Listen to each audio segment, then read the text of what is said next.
जी madam, आज आप आजम खान साहब की पत्नी से मुलाकात की है अपने घर पे आके, क्या विषय है और क्या वार्तालाप हुई है? देखिए, पहली चीज़ तो ये हमारा घर है। आजम खान साहब एक बहुत कद्दावर नेता हैं, उसके साथ साथ हमारे घरेलू मामलात हैं। और मेरे फादर की डेथ के बाद, जनाब मुनव्वर राना साहब के इंतकाल के बाद, क्योंकि वो जेल में थी मैडम, तो इसलिए अब मुलाकात करने के लिए आए थे और हाल अहवाल लेने की। किस विषय पर मुलाकात हुई है आपकी, क्या वार्तालाप रही अंदर अभी तक? वार्तालाप में सबसे पहला मुद्दा तो यही है कि आज़म खान साहब पर ये जो बिना किसी आधार के जो मुकदमे किए गए हैं और किस तरीके से उनको प्रताड़ित किया जा रहा है, जाहिर सी बात है उस पर चर्चा हुई।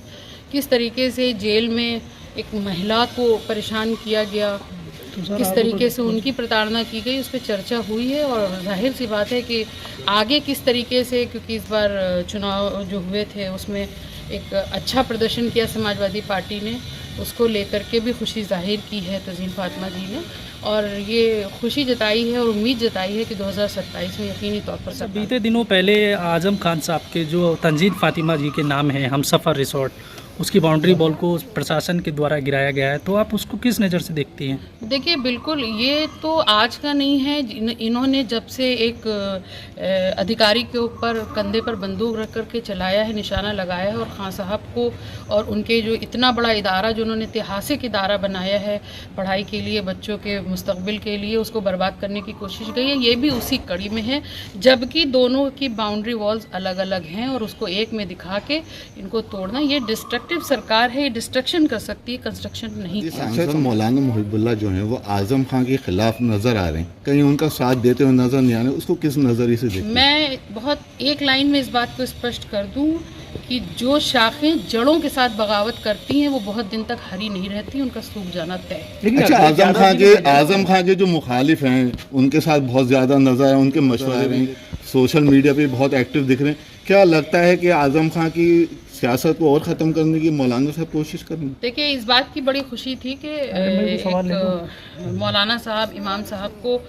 समाजवादी पार्टी ने टिकट दिया और वो सांसद बनकर के आए, ये उनके लिए बड़े एजाज़ की। लेकिन इस तरीके की बयानबाजी से बचना चाहिए। यकीनी तौर पर आज़म खान साहब इस समाजवादी पार्टी के फाउंडर हैं और उनके लिए इस तरीके की टिप्पणी करना, मुझे लगता है हम सबको बचना चाहिए। अच्छा सुमैया जी, एक अलग मकाम है, उस मकाम को पहुंचना किसी के लिए भी, मैं कहती हूँ, नामुमकिन। सुमैया जी, आजम खान साहब समाजवादी पार्टी के कद्दावर नेता हैं और ऐसे में जो सांसद हैं यहाँ के इस समय जीते हैं अभी, वो अभी तक आजम खान साहब के परिवार से न ही मुलाकात करने आए हैं, न ही आजम खान साहब से सीतापुर की जेल में मुलाकात की है, तो किस नज़र से देखती हैं आप इसका जवाब तो सांसद जी बेहतर दे सकते हैं, लेकिन मुझे लगता है कि एक शिष्टाचार मुलाकात ज़रूर बनती थी, क्योंकि वो रामपुर से सांसद चुने थे। अच्छा, आजम खान जेल में थे, उन्हें मशवरा भी दिया गया था। आजम खान जब जेल में थे उन्होंने एक मशवरा दिया था कि वो सलाह की जगह है, क्या कहेंगे? नहीं पता, मुझे लगता है मौलाना साहब को खुद कुछ सलाहों की हाथरस कांड पे क्या कहना चाहेंगे? देखिए, बिल्कुल आपने हाथरस वाली बात की, उस पर मैं ज़रूर कहूँगी।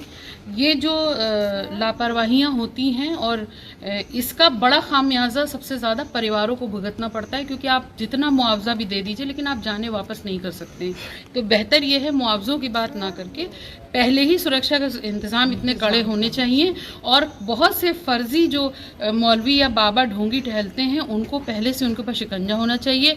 LIU की नज़र मेरी जैसी एक महिला पर रहती है कि मुझसे कौन मिलने आ रहा है, मैं किससे मिलने जा रही हूँ, लेकिन इस तरीके के ढोंगी बाबाओं के ऊपर नज़र नहीं रहती है कि वो कब कहाँ पे भीड़ इकट्ठा करके और इस तरह की स्टैम्पीड करवा दे और उससे तमाम जाने चली जाएंगी। ये मेरा आह्वान है सरकारों से कि आम लोगों के ऊपर LIU बैठाते सबसे पहले LIU को सेट करना चाहिए कि इस तरीके की सरकार को क्या कदम उठाना चाहिए? मैंने बताया कि LIU सेट करे कि इस तरीके बाबाओं का पता लगा के और वो कहाँ कब कौन सा आयोजन बड़ा करने जा रहे हैं उस पर सख्ती की जानी चाहिए, और एक लिमिट तय होनी चाहिए। और लिमिट अगर तय है पहले से तो उसका इम्प्लीमेंटेशन कैसे होगा, इस पर भी सरकार की सेवादार का नाम है, उस पर क्या कहना चाहेंगे? देखिए, मैंने तो कहा ये सरकार है, इसके हाथ में पावर है, ये अपने मशीनरी का, तंत्रों का इस्तेमाल करके कब किसको अपराधी बना दें, कब किसको बेगुनाह साबित कर दें, ये इनको खेल अच्छी तरीके से आता है, लेकिन इसका खामियाजा मासूम, गरीब, मजलूम जनता पर। सुमैया जी, जो बात है पॉलिटिकल पार्टी, उस पर क्या कहना चाहेंगी? जो देखिए, मैं ये कहना चाह रही हूँ, बाबा अच्छे भी हैं, जो सच में रूहानी हैं, जो सच में उनके अंदर एक अलौकिक शक्ति होती है, टिकट दे रहे हैं। देश के संविधान ने अगर इस चीज़ की इजाज़त दी है कि कोई बाबा या कोई मौलवी या कोई भी व्यक्ति चुनाव लड़ सकता है तो उसमें कोई बुराई नहीं है, लेकिन मैं फिर ये कहूँगी कि इस पर पहले ठीक से जांच पड़ताल होनी चाहिए और उसके बाद टिकट देना चाहिए। ठीक है।